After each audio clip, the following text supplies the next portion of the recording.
When it comes to sports, covering the news, giving you the truth. Nothing but that real on hoops in the league. All things NFL, we don't miss a thing. Coach getting with the coverage, we loving it all day. Picking up the news, tell us wherever the ball lay. With the NFL, NBA, they box so. Sports news in the hands of a man with fair takes. Tell them, coach, statistics and realness that's being spoke. Either headed for the win or they hitting the goalposts. Either way, we woke up to the news of the day. Any kid he could call it, he like to talk it out with Ray. Fast breaks down the lane, they better move out the way, or they pulling from perimeter. Curry bury the trade, yeah, they got it. Woo! Duval with the hottest, Chris and Dev like the master, and mix it up like it's Logic being modest. They been looking for that real, trying to get it feel. Sports podcast, they run it back on the real. That's a steal, yeah. They never sick, but they ill. Real sports talk going, deliver signed and sealed.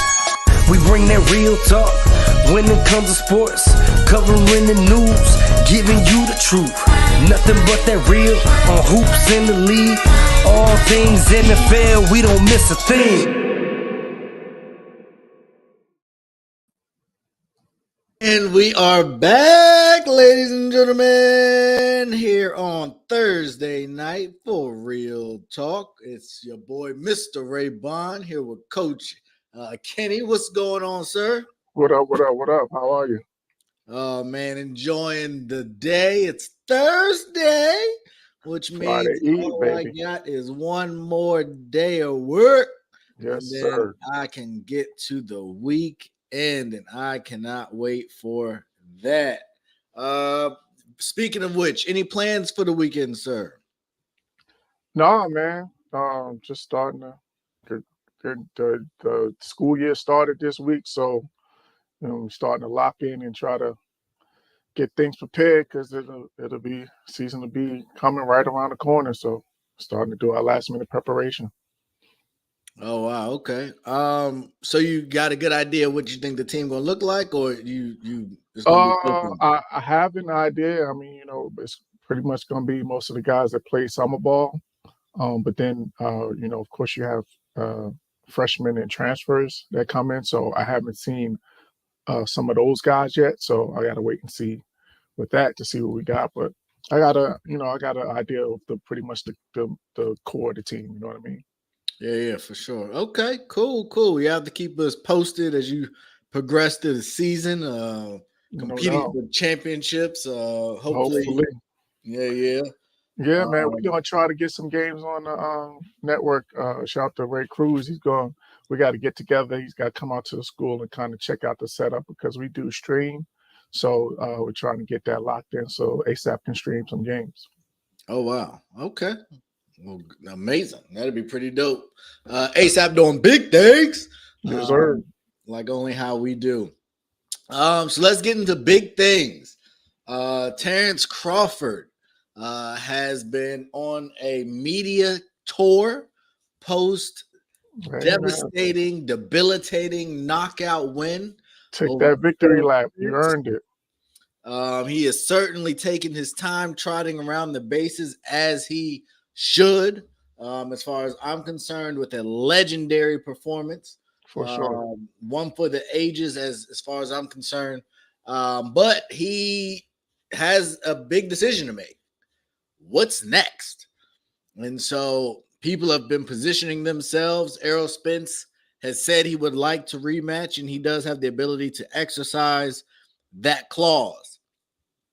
With that being said, Jermell Charlo has been very talkative during the fight. We saw that post-fight.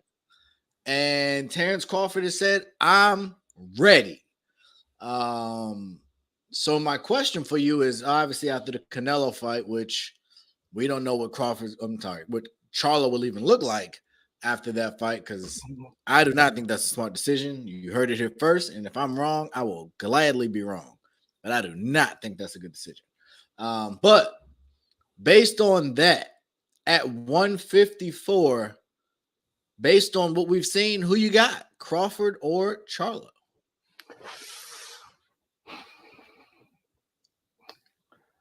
Man, I Keep in I mind, want this to would pick. give Crawford a chance to be undisputed in 3 divisions. Actually, no, I think he loses a belt. Charlo loses a belt Yeah, he has for to give fighting up one. Canelo. Yeah. So it would. Correction. He's still millennial, so I mean, kind of almost the same thing. But yeah, it's hard for me to pick against Bud, man. Because like he just has this will inside of him, it seems like. And then the other part is, man, he got this dog in him. And once he smells blood, like he goes for the kill. Like he doesn't take his foot off the gas. Like, we saw in the Spence fight, it was just a matter of time. We was talking about it in the chat that the way he was landing, those power shots that he was landing, we knew it was just a matter of time before he got him out of there. And we knew that's the other part. There's no question. Once he decides to get you out of there, he's the finisher on the highest regard. So, but my only reservation is going 154. Like, does that power translate up to 154? And then, Charlo has been at that, he's pretty much been campaigning at that division his entire career. So that does give him a bit of an advantage. But the reason why I will go with Crawford is because Crawford, his iron will, and then the other thing is that it just seems like he stays more active. Like the Charlo brothers, to me, are not as active as they should be.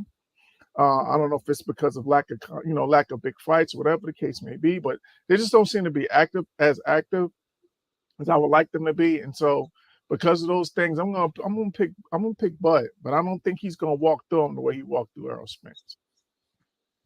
Okay. Obviously, it's tough in the moment to say that anything other than Crawford. But to your point, he's active, he's hungry, he's on a mission, and I saw what he did to Earl, who he liked. I don't know. That's a great point. how that will go the other way around. So, and he poses the same Rubik's Cube of he's a southpaw. And I don't know how Charlo would respond with a power punching southpaw. A lot will be told as how he deals with a power punching conventional fighter in Canelo. Right. That'll tell me a lot. For the audience who may or may not know, football is on tonight. Patriots, Texans, for those who care. And I think there's another game after that. But I'm not sure who it is. So give me a second. Blah, blah, blah. Vikings and Seahawks. So I don't know anybody that's probably playing in those games. But for those who care about football and want to watch, fantasy football season is upon us. Definitely tune in for that. A reminder that football is on tonight and will be on for the foreseeable future. There's no break between the last preseason and regular season, is it? No, it's week 4, and then we get right to it. So but it's almost like a break because nobody plays. But yeah, no, I'm not with that. No more football-less weeks. Yes, sir. Sure, it's gonna be a good time. We gotta get our picks in here in the next week or two. Yeah. We've been ranking division, so it pretty much is greatness. Oh my gosh! I got to redeem myself. That is for sure. I agree. Don't listen to Dev, even though he's on a bit of a run with boxing. But outside of that, so that brings us to the other fight. Charlo again is going up 2 weight classes to fight Canelo Alvarez. I believe it's in October. No, I think September. It's sooner than that. I think September, but let me double check. Yeah, I'm pretty sure it's September, but give me a second. Yeah. But go ahead. Yeah. So Charlo is scheduled to fight Canelo. Yep, it's actually right here. Yep, you're right. September 30th. I was a day off. But nonetheless, big fight, big payday fight. Obviously, a win for Jermell Charlo would catapult him in career arc. I think even beating Canelo at this age and stage of his career would be a huge win, especially if he was to Terrence Crawford him, so to speak. So I don't think that's going to happen. But if that was to happen, if he went up 2 weight classes and was able to get Canelo out of there, I think that would be a sensational statement, which would Yes. make that Bud fight a mega fight. If he came off that, and assuming Bud doesn't take a fight between now and then, which I would like to believe he would, we don't know who that will be, but I imagine that will take place. But at 168, Canelo puts his super middleweight titles on the line. Who you got?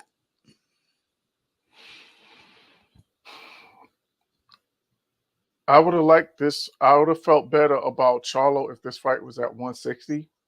The fact that he's going up to 168, I'm just not sure if his power is going to carry that far. Because 14 pounds, that's a significant amount of weight. So I'm just a little concerned that his power is not going to carry. And I kind of see this almost as the similar fight as the Caleb Plant fight, as he's going to be able to, land some punches. He's going to have some moments, but I just don't think he's going to have enough to be able to keep Canelo off him for 12 rounds. So for that reason, I'm going to pick Canelo by decision. Ooh, decision. So you don't by think decision. I don't think he's going to knock him out. I got him by decision. Because also Canelo's been jumping up and down in terms of his weight too. So I'm just not sure. I know, sometimes when these guys go up and down in weight, it affects their power. Fair enough. Well, with that being said, I am going to say what I said. I just think Canelo's bigger. I think he has boxing skill. I think he is relentless pressure. Mm-hmm. And so yeah, I think it's a really uphill battle. I will be rooting for Charlo for sure. I just think it's a tall hill to climb. And I think depending on how the promo goes, but I think Canelo's going to try and make a statement as well. And I think he would get him out of there. I don't know if Charlo's ever been hit like that in that scenario in his life for that long or that often, because Charlo's not really a forward fighter in the way that Canelo is. Mm-hmm. So you're going to be kind of having to defend, and like Caleb Plant and many others, like that's hard for a long period of time.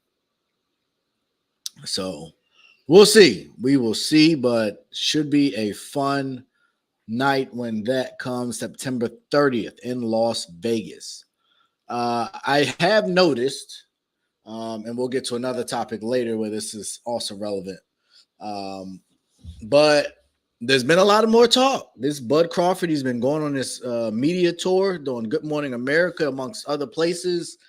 He is potentially trying to become the face of boxing since Gervonta Davis doesn't want to stay out of prison. There is a opportunity for an American hero. Deontay Wilder didn't really do that, losing to Fury. Shakur Stevenson doesn't really bring him out, doesn't have enough titles. Devin Haney's not even liked that much, and most people think he lost his last fight. So as boxing's popularity is growing, there needs to be a face of boxing. My question for you is, who do you think today is the face of boxing? And what does it say about the coverage that boxing is getting coming off of the Spencer Crawford fight? I honestly don't think we have a face of boxing. I think it's active face, not counting Mayweather. Yeah. I think it's a trio. I think it's between Tank, Bud, and Canelo. I think those three guys are the ones that right now I think they're carrying the day, or carrying the flag, or carrying the torch, whatever term you want to use for boxing. But I don't think one of them have it over the others, because they all bring their all different different things to the table. Because to your point, Gervonta brings them out. If we're talking about bringing them out, it's probably Gervonta that has the most popularity right now in terms of bringing people out.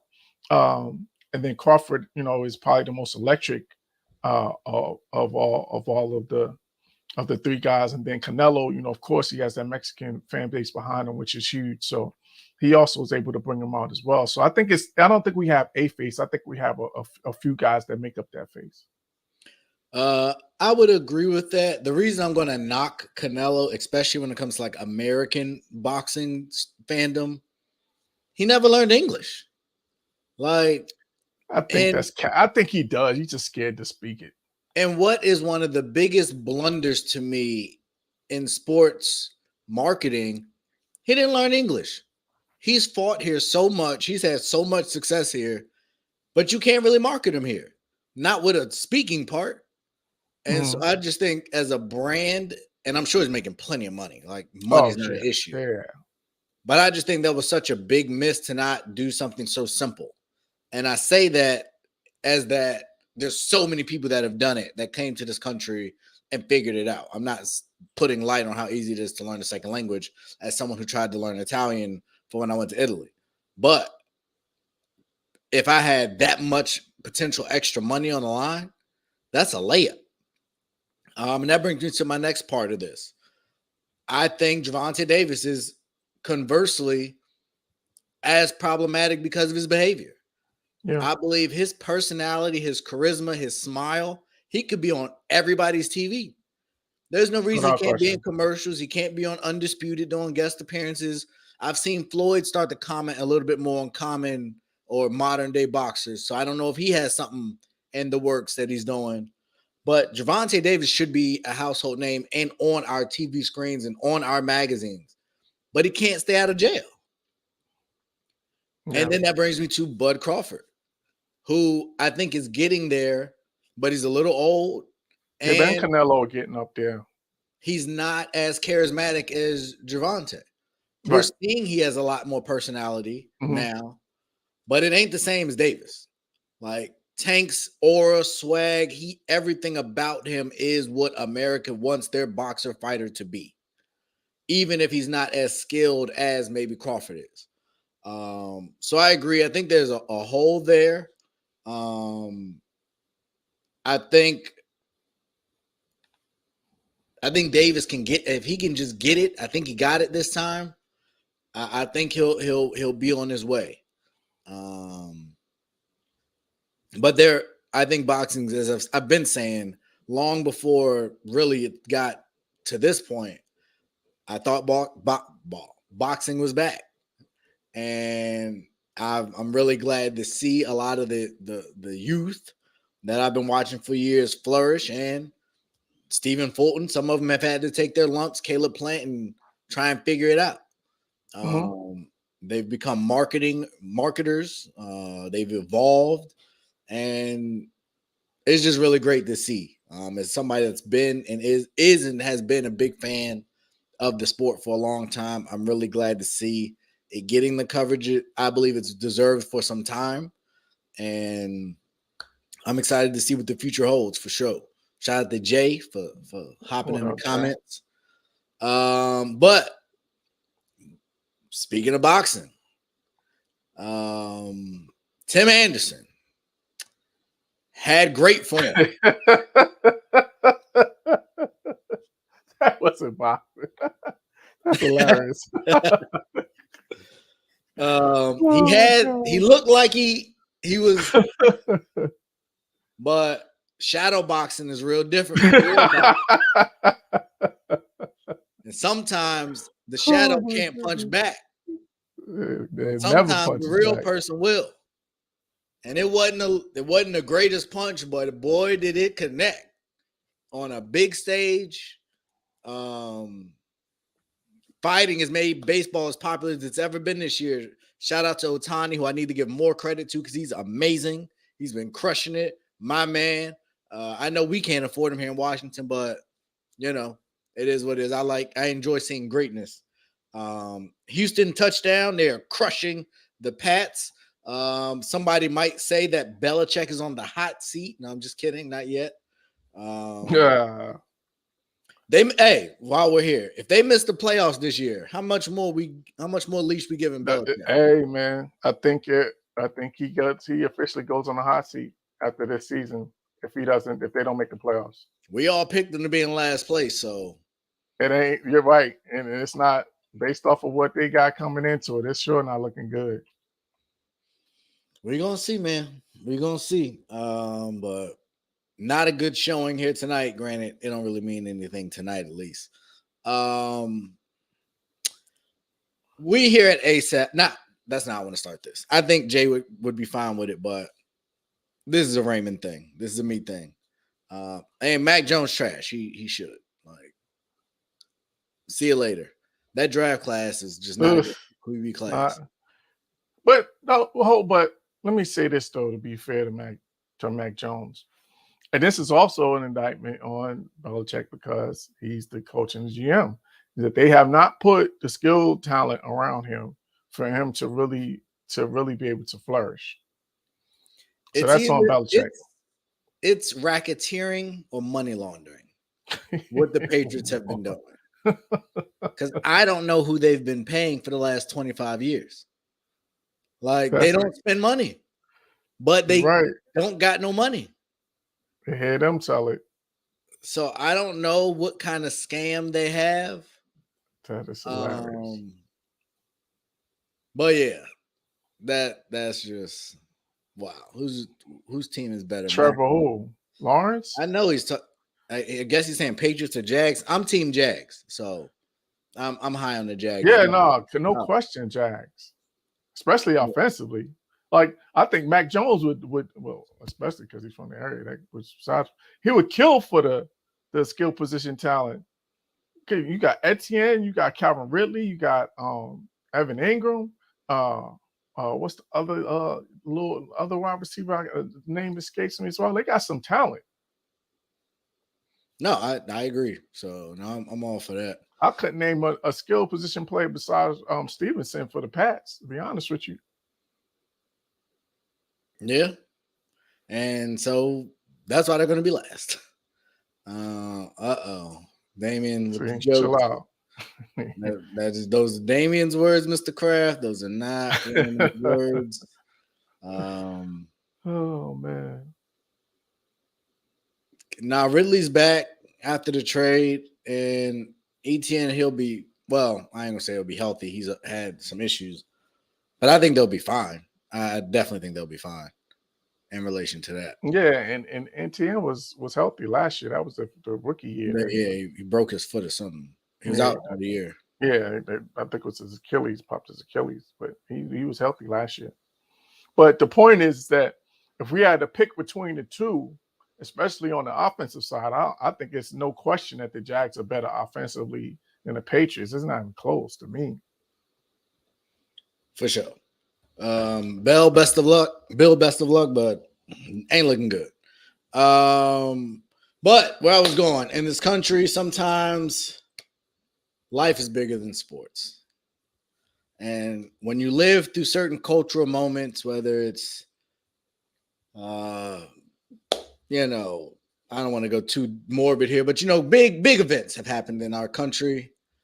And January 6th, we've had a momentous event in this country that shocked the world.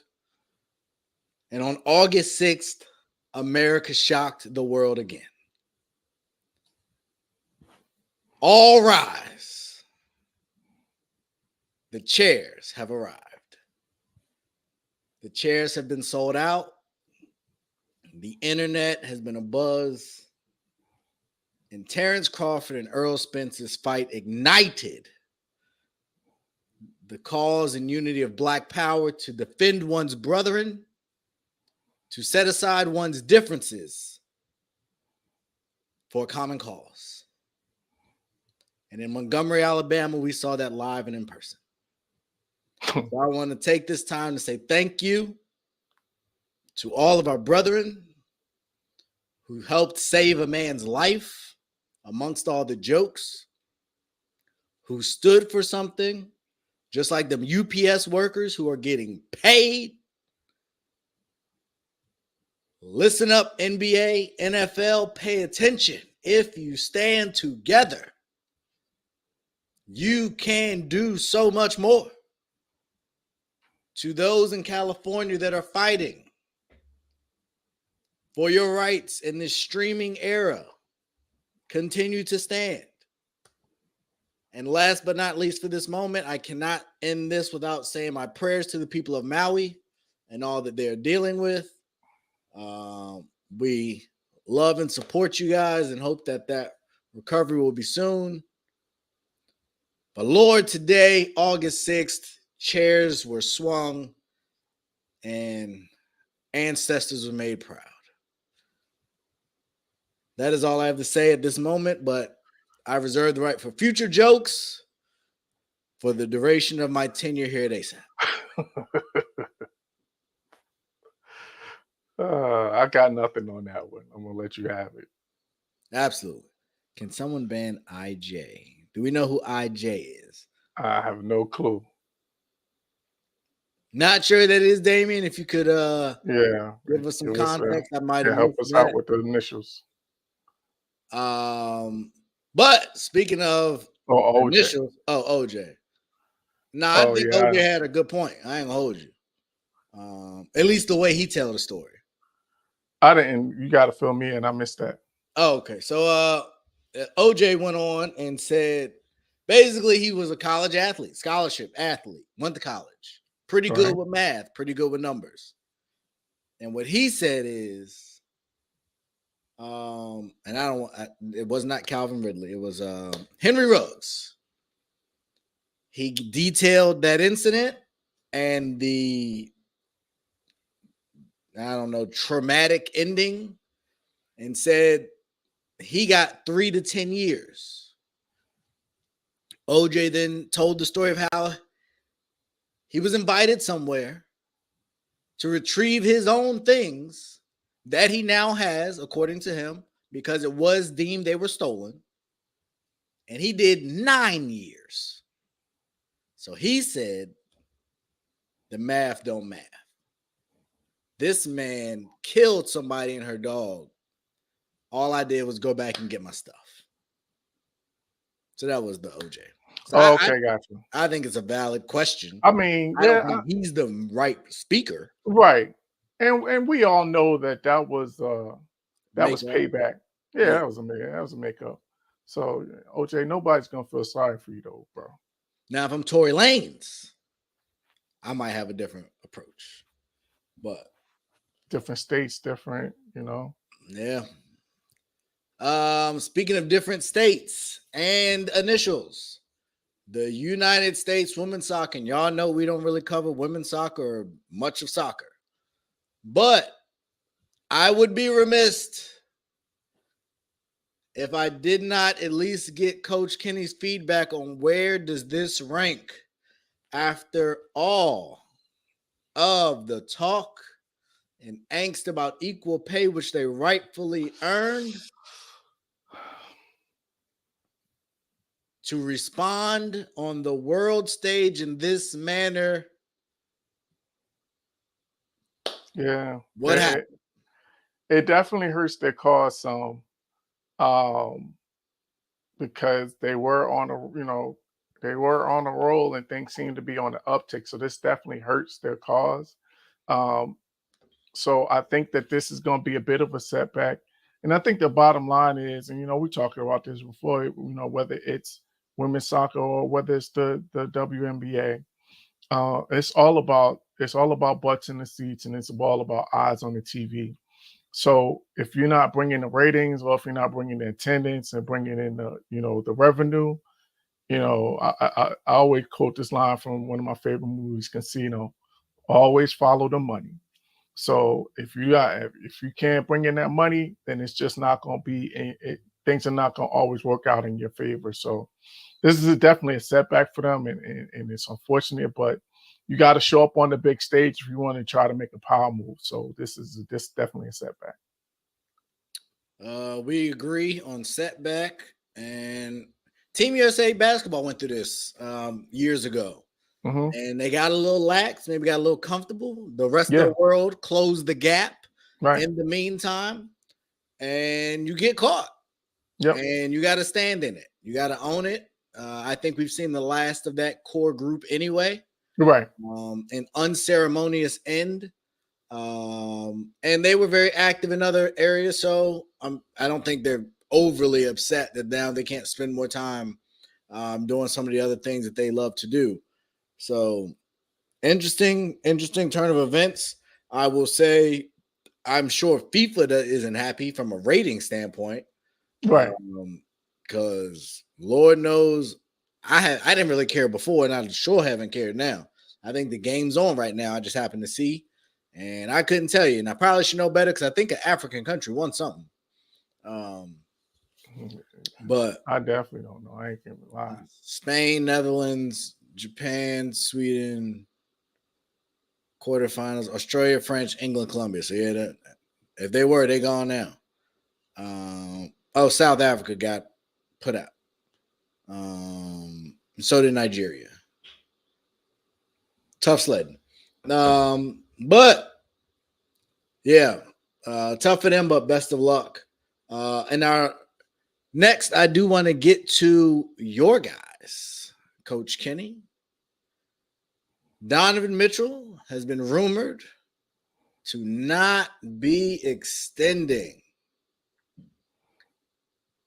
My question, and I think we all know how I feel about things like this, but I'll start with you. Should the Knicks try again? I think it depends on the package.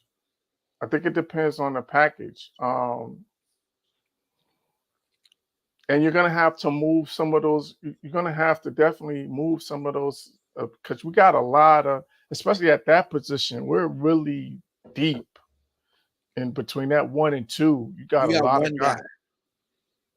No, I'm saying like you got a lot of guys that you could play at that position right now because you got Hart, you got Jalen Brunson. And y'all just paid Josh Hart. Shout out to him. That's what I'm saying. He just got paid. Just brought in DiVincenzo. Maybe that makes him a better trade package. What's the other one that was rotting on the bench? Fournier sitting on the bench, not getting no time. You could play RJ Barrett at the 2 or the 3. So you got a bunch of guys that could play at that spot quickly. So there's you probably got about 4 or 5 guys that you can rotate between that 1 and the 2. So some of them are going to have to be a part of that deal in order to make it happen. But to be honest with you, if he's not going to extend, like this is almost like the same situation back in the day with Melo.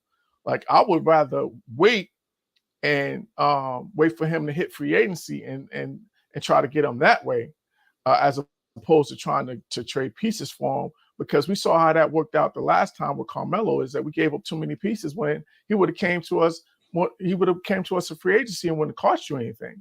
So I would have to see the package, like for a decent package. If it's a Fournier and a RJ Barrett or something like that, like I don't know, I would be okay with that.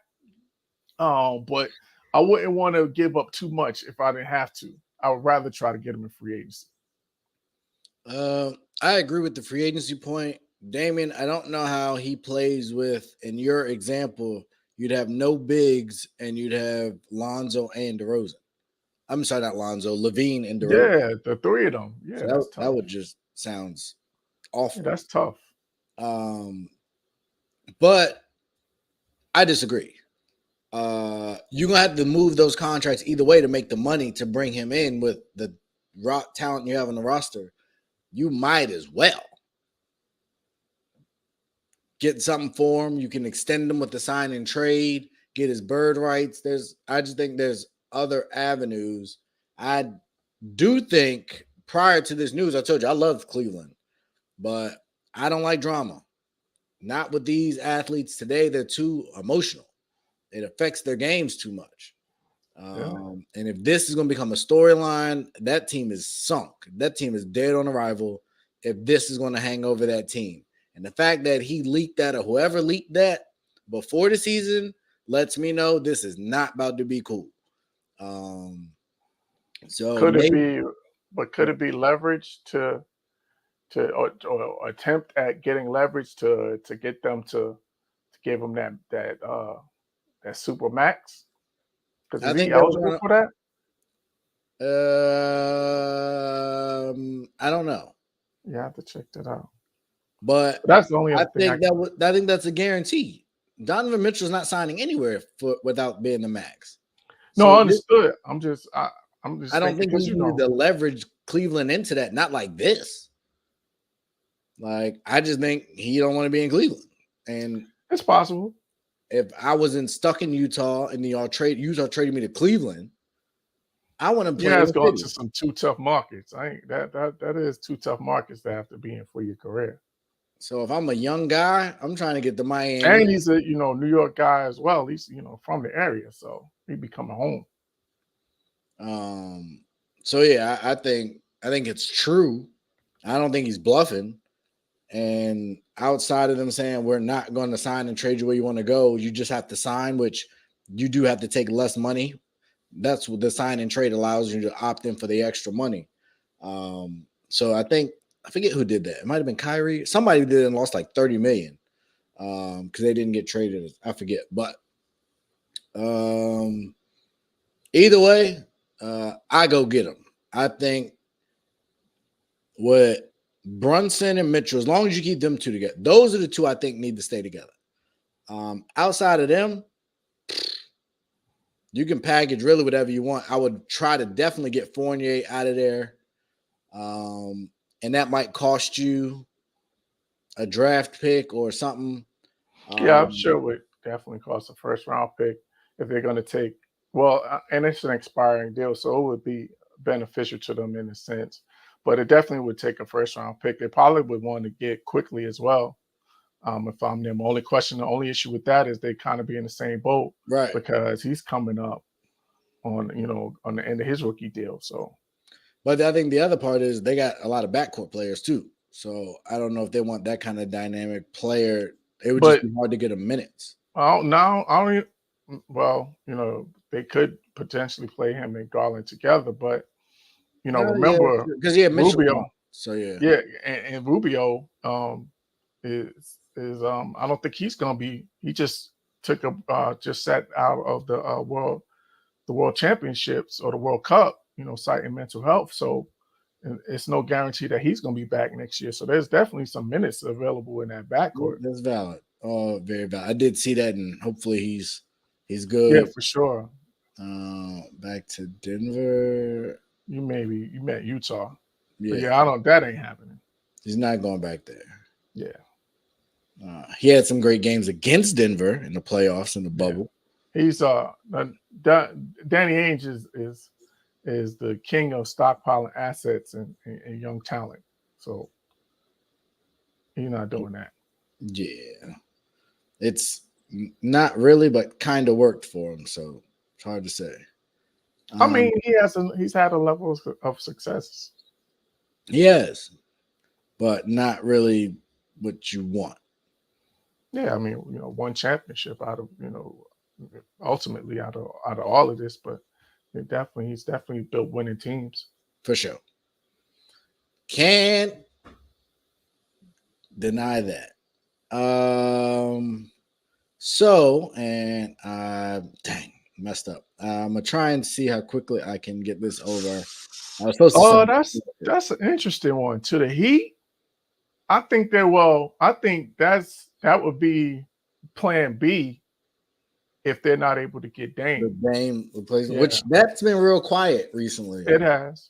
And I know a lot of that is because the NBA basically told Dame, chill out, which leads me to believe a lot of these reports was coming from Damian Lillard, not the Miami Heat, which it just is so sad. I don't like it. I said it before. I think he played his hand absolutely awfully. He didn't Isaiah Thomas this, and as far as playing this poorly because he got his money. But this is just what a fall from darling to I just think it could have been so much simpler. But here we are. But I like Donovan Mitchell to the Heat. It just depends on what for. I don't think Bam would need to be in that deal, which I think is more ideal for Miami. I don't think they're doing anything if they got to put Bam in. I don't think any deal is happening with Bam. I don't really understand that. That's just me. Like, he cool, but I don't think he's all of that. But you're not. Yeah, okay. No, I was gonna say for the likes of Dame Lillard to be an option. But then you put him in the deal. Then what do you have? Jimmy Butler and Dame in Miami? You winning a championship with Hero's that? still there. Duncan if Bam's in it, you can keep the majority of other people. No? Say that again? If you keep Bam in the deal, you don't need to add a bunch of other pieces. So you still have Mitchell there with, Duncan and Hero and those other guys. Oh, okay. So okay. I misunderstood. I thought you were saying that Bam should be in the deal. No, I'm saying if I'm Portland, I want Bam. But if I'm Cleveland, Right. I don't need it. That's what I'm saying. So for me, it makes more sense for both teams because you don't have to give up Bam. Now I got you. And I get back assets you want to give away, like Hero and Duncan. That's not a good fit for them. They already got the bigs. I see your point. Right. So send them Mitchell, who they would love. Send us some shooting in Hero and Duncan. The money we can. That might be a little expensive because Hero and Duncan getting paid. But figure something out. That makes more sense to me as more of a win-win. Because I like the Knicks, but I don't think the win-win isn't there. I don't think y'all can send back what Miami could send back without really changing the structure of the team. Right. So, right.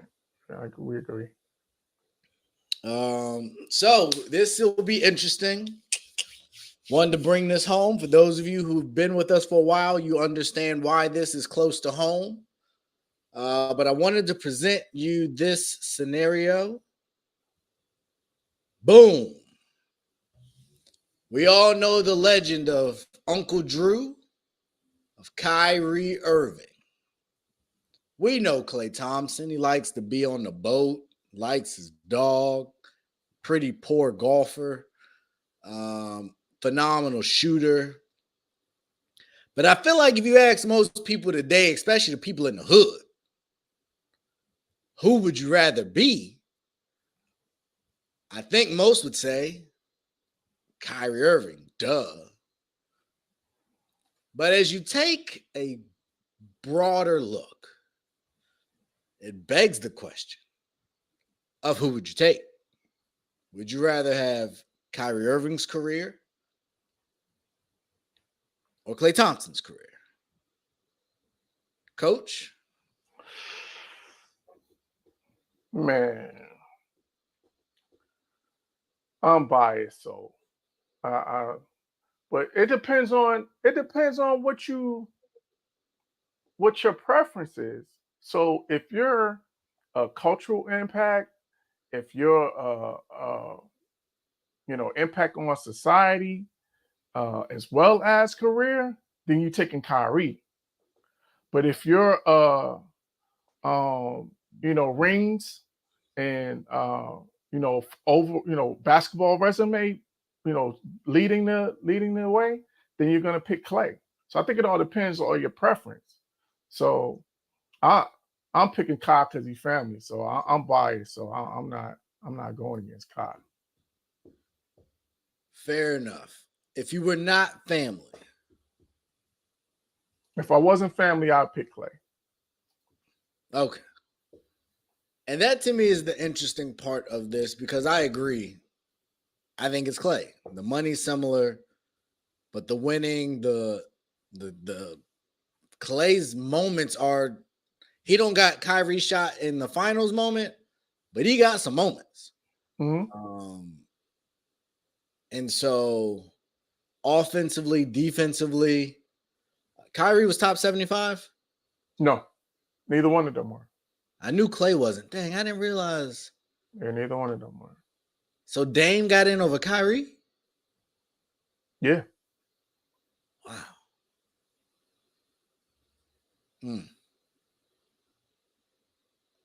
Y'all love y'all some Dame Lillard. And y'all is general, not the people on this show. but that's ridiculous.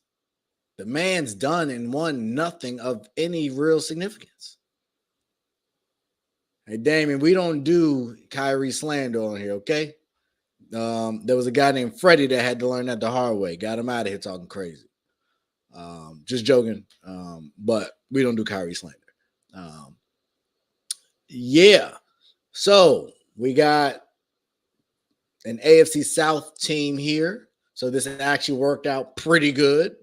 The Houston Texans are playing the New England Patriots, or at least the players that got those jerseys on. So I wanted to rank the AFC South. We've been bouncing around to different divisions. And so we got the Jags, who I talked about earlier. We got the Titans.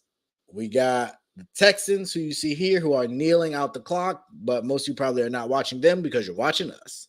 And lastly, the Indianapolis Colts. My question for you, coach, is rank the teams from best to worst.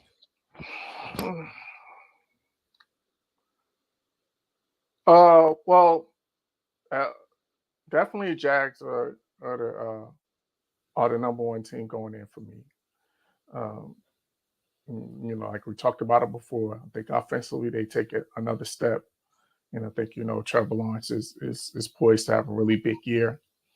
And I think defensively that they can improve as well. I think we can see a uptick in terms of defensively. So they're the class of the division for me. Not according to Damien. Yeah, Damien, you tripping. What are you talking about? Yeah, maybe he misunderstood the question. Yeah, you tripping. Maybe you doing. But the reverse order ain't much better. Yeah, I ain't right. That's even worse. So yeah, they're the class. Then not the Texans, but the Titans right behind them. And then I'm going to go Texans and then Colts. I think both of those teams you could probably toss up in terms of the 3 and 4 because they're both young, both have young quarterbacks. But I just think the turmoil and the drama that's going on, to your point earlier, the drama that's going on right now, Indy is just sets them up to have a really bad year. So I'm gonna keep the Texans at 3 and Colts at 4. So Jags, Titans, Texans, and Colts. Jags, Titans, Texans, Colts. I'm going to agree with you, and I'm going to say 2 things. One, it really sucks because the Colts have a black quarterback who's probably going to have to start for them this year, and he's going to have to play in that mess. So his chance of success is low, but Godspeed, young man. Second, Zaire Williams. He used to go on Joe Budden's podcast occasionally. I would have loved for him to be able to come on there now and talk about he's the middle linebacker for the Colts. For those of you who don't know, I would love Zaire Franklin. I don't know who Zaire Williams is. I think he's a basketball player. I would love to hear from him because he's in the locker room. Now I'm sure he would keep the locker room code, but boy, oh boy, I can't wait to hear after the season when he's back on the show. He got to have some good stuff because this is theater and the worst way for an organization. When the owner is trashing the best player who's a running back and saying basically nobody's going to miss him when he's dead, Jesus, what is going on? But the owners have let us know how they feel on a number of occasions, so we shouldn't be surprised that they feel this way about this. Yeah. Damien, I don't. Whoa. I'm not trusting Trevor Lawrence at those 5. Did they win that game? Or they lose that game? They won that game. I thought they won that game. Yeah, they came back from 28 down or something like that. Right. I wanted to make sure I wasn't tripping. Yeah. But they won that game. Yeah. So that kind of invalidates your point. We can't go with you on that one. But best of luck on the next topic we got, because I can't give you that. He won the game. He figured it out. Russell Wilson made a career out of putting his team in a hole and then digging them out of it with a fourth quarter comeback. And shout out to Russ and Sierra. I don't know if we did that before, but on the announcement of their pregnancy, shout out to them and their family. Congratulations. Continued growth. I think the same as you. Indy, I wish Indy was better. I don't have a lot of faith in Houston. I don't care what this preseason game just showed me. Right. But I just think Indy's in a bad spot. I don't think they were that talented anyway. And so this just makes it significantly worse for me. So I'm all the way out on that. Yeah. You feel about drama, so I already know. I know that was a no-go for you. They won because listen, you play to win the game. You are what your record says you are. We don't do excuses here. He won the game. If they lose, you got me. But he won. And so I think we're all in agreement on who's the best. I don't think that's supposed to be quarterback because that's a no-brainer. So we can skip that. I did want to go back to another topic, but it was kind of too serious for a minute, so I wanted to get off the seriousness. But something came out recently with Ron DeSantis. I don't know if you guys, well, you're in Florida. I do. Yep.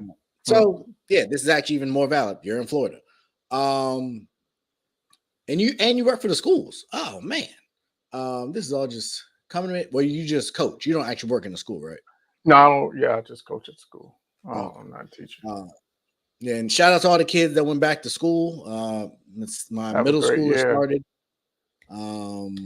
Interesting times, man, crazy times, but she's just growing all the more. But my question for you was, and the team was really silent about this, from what I've seen, and they have some rather outspoken players. Granted, it's a lot of young guys, but there were reports that came out that says the Orlando Magic contributed to Ron DeSantis. Those of you who don't know, Ron DeSantis has been doing everything he can to strip Black slavery culture out of the academia of Florida, going as far as to say slaves learned valuable skills from slavery, as if it wasn't that bad. So when you have a politician openly speaking this way on a team that is predominantly Black, let's say 70% at minimum, and the ownership or somebody is contributing to that campaign, do the players owe it to stand up and say something? Should this be a non-issue? Or should the NBA be holding this owner accountable? Like, the fact that nothing seemingly was done, are you good with that? I would have liked them to. I think there were some things that were said. I think the Players Association had something to say. If I remember right, they did have an issue that was brought up, or they made it. They made a point that they had an issue with it. But I definitely would have liked to hear some players from the Magic team themselves say something. But I am glad that the Players Association did step up and make a statement and take issue with it because, like you said, he's basically, to me, he's trying to be Trump 2.0, and I just think, and we tried to vote him out of there this past election, and unfortunately we weren't able to, which is just seemed to empower him the more. But he has to and we don't really do politics on here, so I'll just leave it at that. But I'm glad that the NBPA did have something to say, and I would have wished that the Magic players would have made a statement as well. Agreed. I don't know Paolo's background. He's obviously a young kid. I do believe him to be the face of that franchise for the foreseeable future. I think he's immensely talented. So although I don't necessarily have expected him to come out against management who drafted him and gave this opportunity, somebody on that team should have said something. And I get the Players Association and all that. Congratulations. somebody in that community, somebody that's around those people that are watching what those people are going through, I believe should have said something. You don't got to go overboard, but you could say how you feel respectfully. So I think that was a miss, but it does happen. And you just hope that going forward, maybe things change or people like that don't have the platforms they have, but we shall see. We are at the top of the hour, and I wanted to discuss a few things. Coach Kenny going to throw a left hook, Terrence Crawford stiff jab right in your face. Oops, that is the wrong thing. I do not want to do that.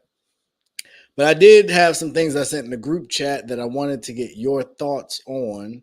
If you give me 2 minutes, I have another slide I'd like to get your opinion on. Let me see this.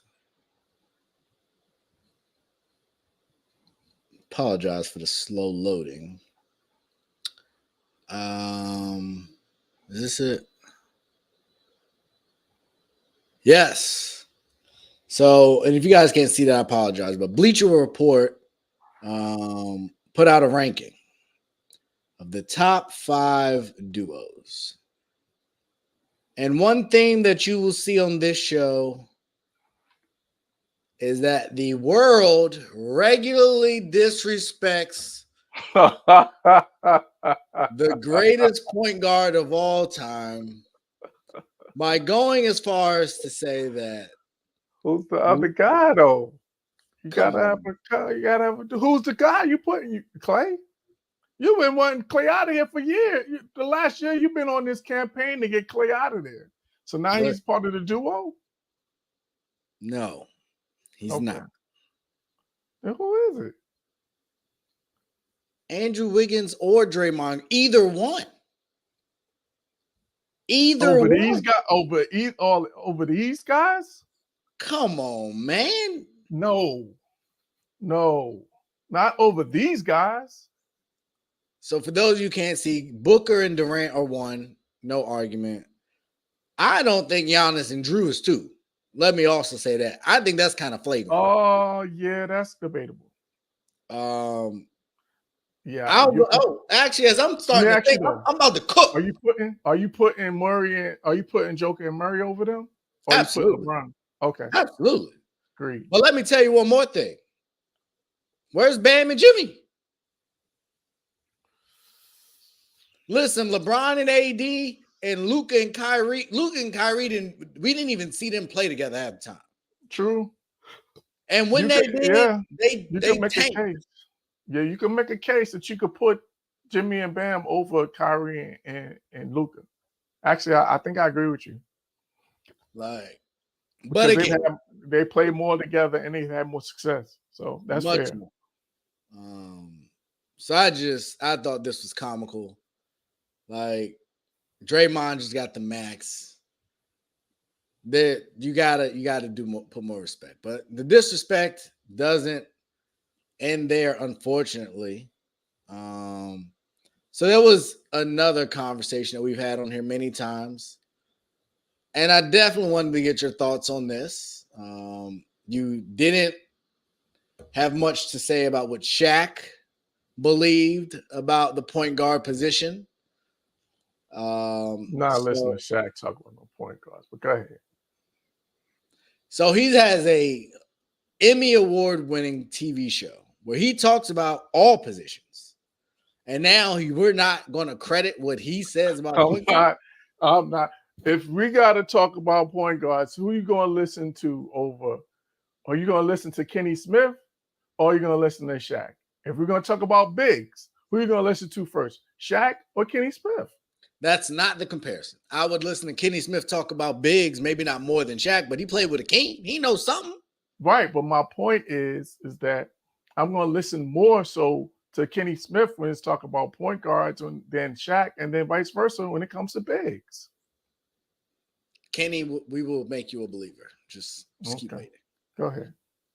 So, some phenomenal individuals. I see why you say phenomenal. Go ahead. You are too much, boy. I tell you. Came up with this graphic. And I'll be honest, I thought it was pretty accurate. I don't like the bottom right corner, but I get it. I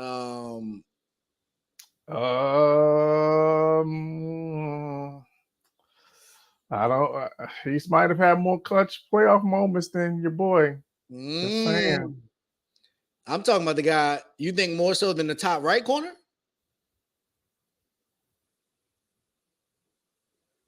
No, not more than Magic. No. I wasn't even thinking what you was thinking. But even if we did that, I still have a hard time when you start talking about all them rings and Finals MVP and all that. But I was more so talking about Magic. And for those of you listening, I was talking about the clutch box. And this is not Dame hate. This is not Ray hating on Dame. I can understand how some people might feel that way. But I just don't think he was that. I don't really know that Nash was a great leader because he was a terrible head coach. So that didn't translate. That's Magic. That's Magic all day long.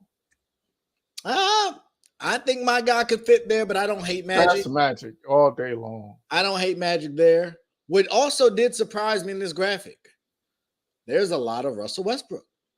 There is 3 Russell Westbrook graphics in finishing. I don't know how Derrick Rose isn't there as a finisher. Actually, you think Russ over Rose? No, actually, I got Kyrie's a better finisher than Russ. Yeah, I'm thinking explosive dunks, but yeah. And even with athleticism, to me, him and D Rose in his prime was putting his head on the rim. Like those guys were pretty close in terms of athleticism. Even agree. Baron Davis, I would put him in there too. Nah, he ain't Russ though. He a little different. He had a run, but B Diddy got Big E. And I think I lean Russ just because he did all of them longer, but I definitely could see Derrick Rose in either of those categories and Kyrie as finisher. I would go Kyrie as finisher. And the story of him in the backboard with the holes just came out. Really cool story. Shout out to him. But I don't think there's a category that Steph doesn't belong in. And that leads us to the top left corner where coach. Definitely not playmaking, that's for sure. Listen, a point guard is more than just playmaking. We're not going to start this, but go ahead. Continue. I just simply saying at some point, you got to stop running from it. Now, that might not be the day, but I long for the day. I tell you what, if he gets to the top 25 all-time in assists, you might be able to sway me. But right now, he's top 50. As long as he's in the top 50, you're not going to sway me. He's got to get up he's got to move up in that assist category in order to be the all-time great. For me. Fair enough. Sometimes you can't teach an old dog new tricks. Where would you put Kidd? Oh, yeah, where's Jason Kidd in here? That's interesting. That's a good one. Can you put that back up? Where would you put Jason Kidd? That's what I would. I just saw. I saw Damien's comment. That was a good question. Where's Jason Kidd? Where would he go though? I can't think of a place he's not. Yeah, you can't. I'm not putting him. The only one maybe rebounding, maybe. Because he was a good rebounder too, but he wasn't. Yeah, with them triple doubles, he can't get that. Yeah, and if they had passing, maybe I would probably still lean Magic, but playmaking, I can't give it the Kid. Passing, maybe. Yeah, that's about it. That's probably about his only chance. And defense too. He was a really good defender, but not going. But in his era of the two, and they he's not going over GP. Yeah, he's not going over GP. Yeah. To me, Actually, it's only 2 on here. No, 3. Let me see. Now there's a few. Now that I think about it, if you look at all of these, so I'm just looking at this. Out of all of these, what are the no-brainers that they definitely got right for sure, in your opinion? For me, no-brainers are defense, handles. Mm-hmm. I'm trying to think quick. Shooting. Right. Great. Efficiency, playmaking, rebounding. Yeah. I would, yeah. And obviously I think overall, but those for sure, those would be the ones I would say for sure. Yeah. I'm really convinced. And I think most people would agree. Yeah, I'm with you. But yeah, they fell apart there at the bottom right. They missed a guy. So, but they probably wanted a little bit of diversity and some color. Had the token white guy in there. I don't know.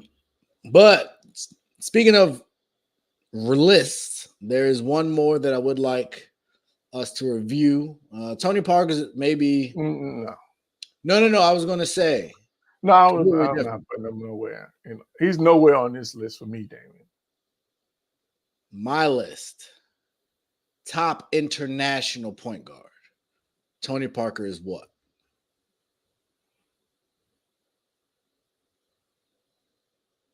Whoa. He's probably got to be one, and because he's the first Hall of Famer.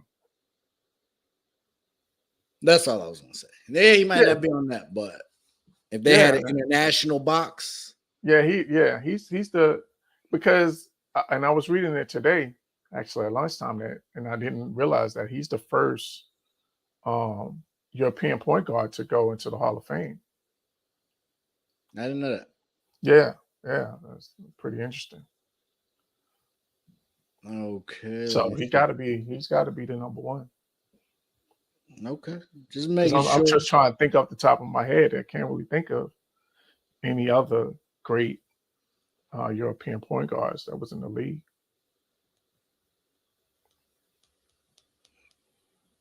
Not because the only other one maybe would be Nash, but he's Canadian, so that doesn't count. That's not. It is, but it isn't. Yeah, it's outside of the U.S., but it's not Europe.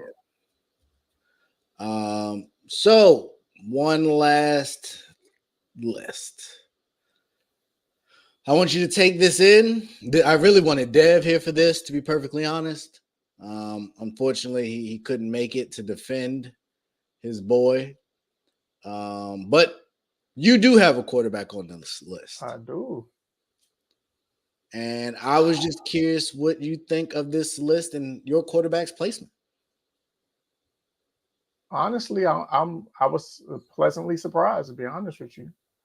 I think there's a couple. You think Dak Prescott's better than Lamar Jackson? Me, I don't. I'm just saying that I was pleasantly surprised that he was. Jared Goff is better than Deshaun Watson today? No, that's what I'm saying. This list is bad. Like, there's no way I'm putting Justin Herbert and Justin Herbert and Kirk Cousins over Aaron Rodgers. Get out of here. Okay. The list is trash. Fair enough. Not trash, but it's a couple. No, it's pretty bad. After top 4 is okay. Once it gets four is a little once it gets to 5, then it's like I think you could switch 2 and 3, maybe at best. Right. Outside of that, I'm good with the top 4. Right. After that, I don't know what happened. They got Jared Goff ahead of Matt Stafford all of a sudden. Like, I get it, but sheesh. What a turnaround for Jared Goff. For one good year. So, and he did, I mean, it's not good. Well, we appreciate y'all. Keep the list coming.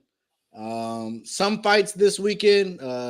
Not Gary Anton Russell, his brother. They all Garys. Is the brother Gary Gary? Something. They all Garys. It's just the middle names that change. But yeah, well, he's fighting this Saturday on the Showtime card. I don't think it's a co-main, but it's a. Oh yeah, thanks, Mike. Talk to me. Talk to me. Nash has 450, 40, 90 season and just missed it. 2 more seasons. Currently did 1 season. Mike, this is a great singular stat. I agree with you. But please dig a little deeper into the archive of numbers, efficiencies from all levels, not just one. I guess if you want to argue, Nash had the ball in his hands more, so his assists are going to be higher. But yeah, we're not going to talk about that. I mean, that's a win for Nash. I'll definitely give you that. Like, he's the distributor in that offense. It's great, but and also to be fair, Nash is a pretty good 3-point shooter too. He shot pretty good percentage from 3. Yeah, the 40 is usually 3-point%. Yeah. Now the volume and frequent, all that's obviously significantly less, but he is good. But I think that's a valid.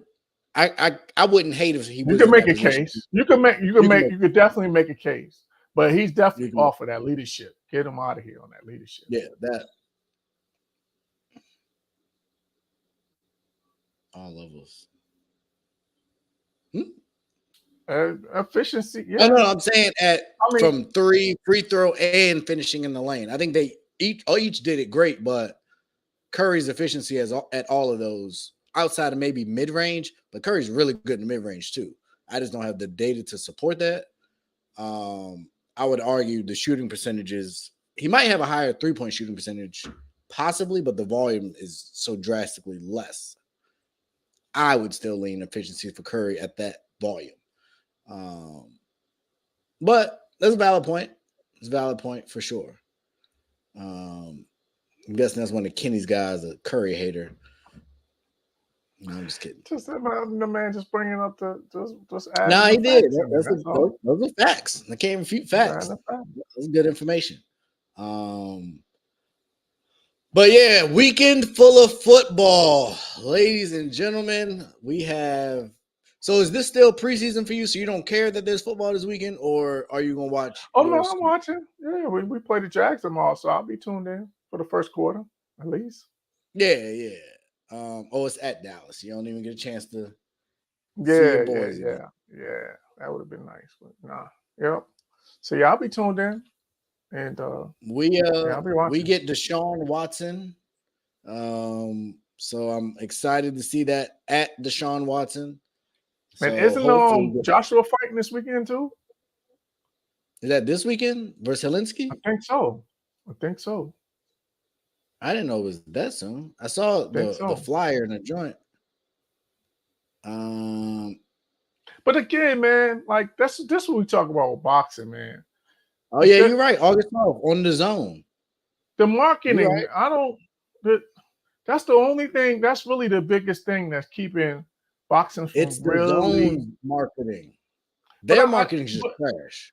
It is, but a lot of these other ones ain't that much better either. Be honest with you, like we don't really get the lead up into these fights. The Spence numbers were great. Spence Crawford numbers. But I'm just saying in terms of the marketing of it. The marketing of it, we don't get it in the mainstream the way that we get it for the other sports. Yeah, but I think that's network driven, not athlete and sport driven. Boxing's all about trash talk and bravado and marketing. We see right now what they got going on. They're marketing themselves. It ain't really the networks. That's my point. Like that's to me, that's the next level for it is for these networks to get on board and start marketing these fighters. Yeah, but Ice Cube kind of talked about that too. Like these networks can be stubborn individuals. Mm-hmm. Yeah. But at the same time, they did put them on. So, PBC's done a great job with some of their fights. I wish it wasn't behind the ESPN Plus app because I'll probably never buy that unless they give it to me for free. And Jake Paul and them fought this past weekend. Nobody really cared, but they did decent numbers. So congrats to them. Yeah. What else was I going to say? Oh, football this weekend. So I'm excited to see Sam Howell. I'm not convinced yet. And yeah. Speaking of which, hold on. I don't know how we skipped past this. How we didn't talk about your soft players talking about being it's too intense. How we ain't talk about that? I was actually going to probably end up getting there indirectly because I was about to say my prediction is if Sam Howell is palatable, if we don't win double-digit games, Rivera got to go. Like, this team is too talented to not win 10 or more games, which is going to lead me to they better get it together. I was talking to a guy at my job today about that. How many rings y'all got? This is too much. Like, get them losers and weak-minded people out of here. Go sell cars. Go walk dogs. Like, are you kidding me? Oh man! Like that was, and then Ron Rivera, goofy self. Like, yeah, he's weird. He's weird. Like great story, beat cancer, love it. Get not the out greatest. Yeah, not the greatest. Not the greatest press conference or public relations guy. That's for sure. Like, Lord have mercy. Get these losers out of my face. Yeah, that's my point, Mike. To going back to the boxing is that we don't know unless it's a big fight, then that gets covered. But fights, the regular stuff, and if it's not on ESPN, then they're not. You know what I'm saying? The only time that it's hitting ESPN is if it's a major fight. And ESPN, we know, is the bigger, that's the biggest outlet in terms of promoting anything sporting events. So between them and FS and Fox Sports, those are the two major outlets, and they don't really cover anything unless it's, a huge fight. I think the change we may begin to see that I would love, and this is just me making this up, is Paramount Plus basically bought Showtime, or however that works, they absorbed Showtime. I believe they're CBS. Yes. I would like to believe that they're seeing the success of boxing, and I would love for them to take like Showbox, which is like the upcoming next generation fight. Put that on regular TV. Start putting them on, I guess, Channel 9. Put that on regular TV. Yeah, CBS, man, yeah. And that's how it was back in the day. And it's tough because that's a Saturday night slot. But even if you cut in at like 10, and that's kind of difficult with boxing because stuff be delayed sometimes or stuff be early. But you don't got to take the 8 to 1 block. Give them from like 10 to 1 when most people don't care and it's the better fights. Like, you can have it on Showtime and then pivot over at 10 o'clock. Like, there's opportunity and there's talent. I know we talk about a couple guys here, but there's way more talent in boxing. Yeah, the ABC used to have Wild World of Sports that would have championship, that would have fights on. CBS used to have championship fights on.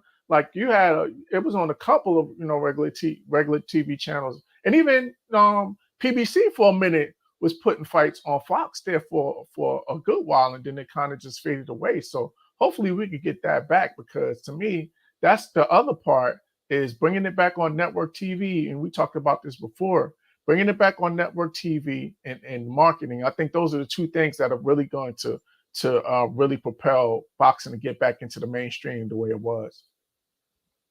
Agreed. And Damien, I completely disagree. Like, there's too many coaches that got jobs with far worse. Yeah, like that's nothing. In the context of the NFL, let me be clear. Like, they be doing some other stuff.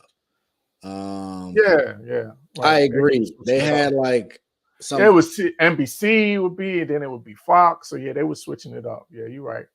Yeah. So just a little organization. Give them up for what it's worth.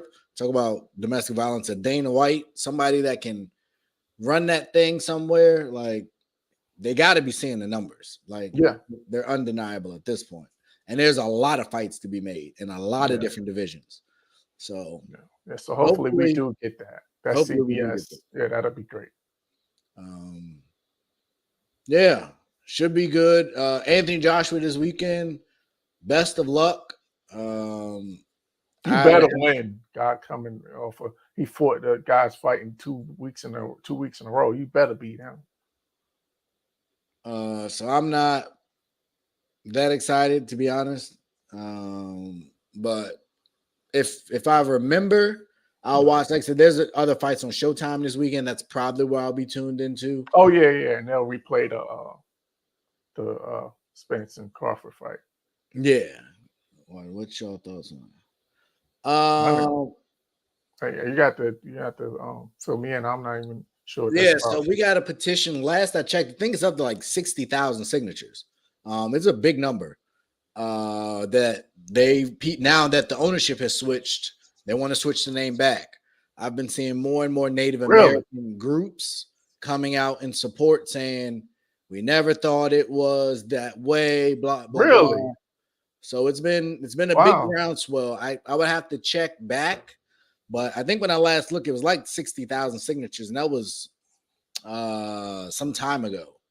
So I don't really know how they're getting it off. But yeah, that's been a big groundswell here is to bring the name back. Yeah. 2 days ago, WUSA 9, a petition with more than 60,000 signatures is the story. Commander's name debate heats up as 69,000 fan signed petition for historic return. So yeah, it's a big deal here. I don't know realistically what will come of it.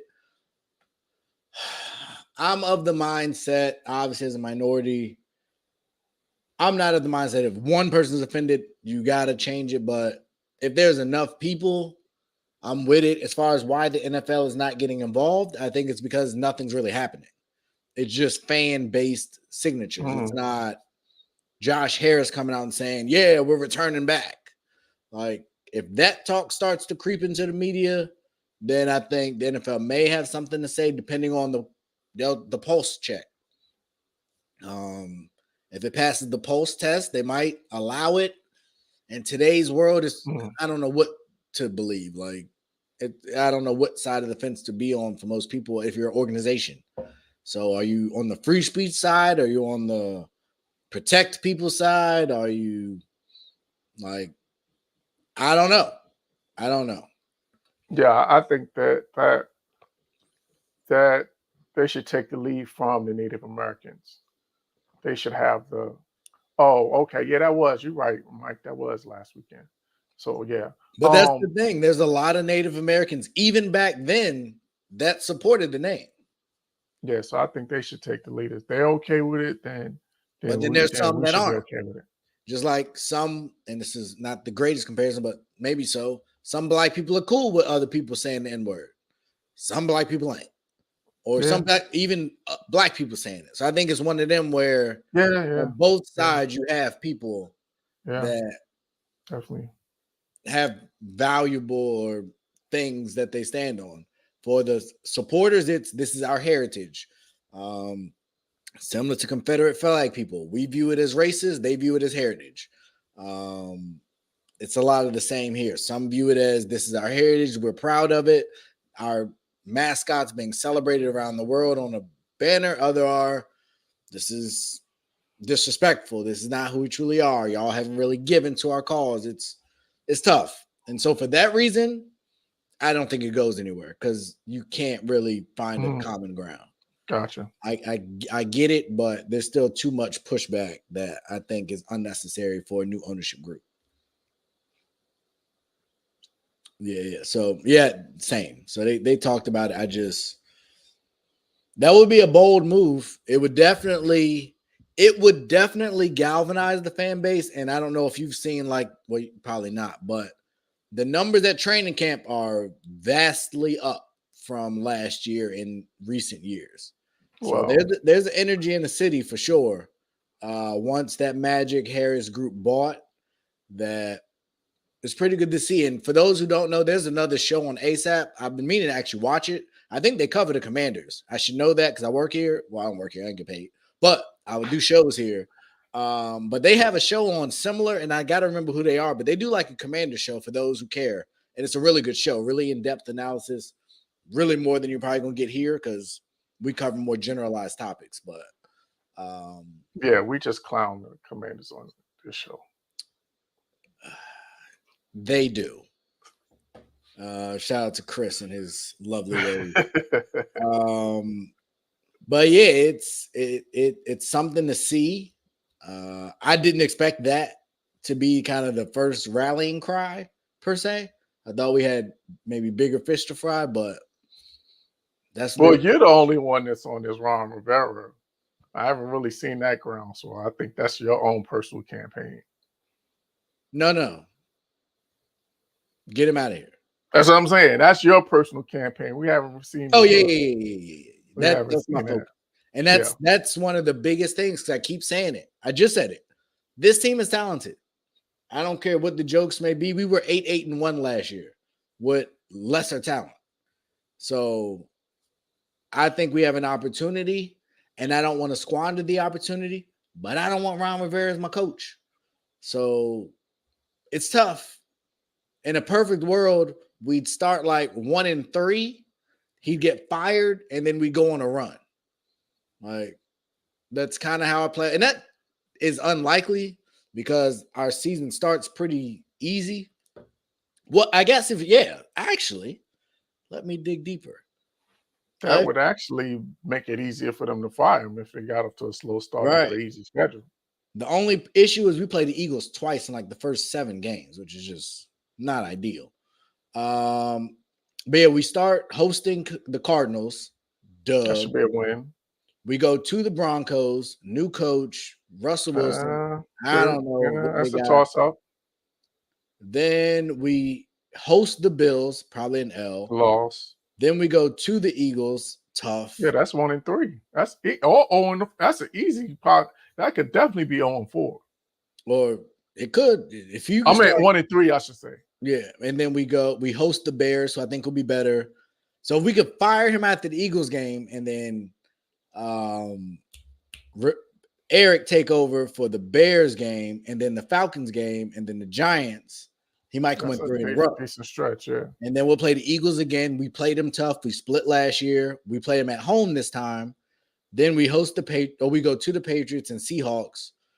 We could run from there, but we'll see. It is squarely, in my opinion, on Sam Howell and Ron Rivera's shoulders. Start your petition. Get your signatures up.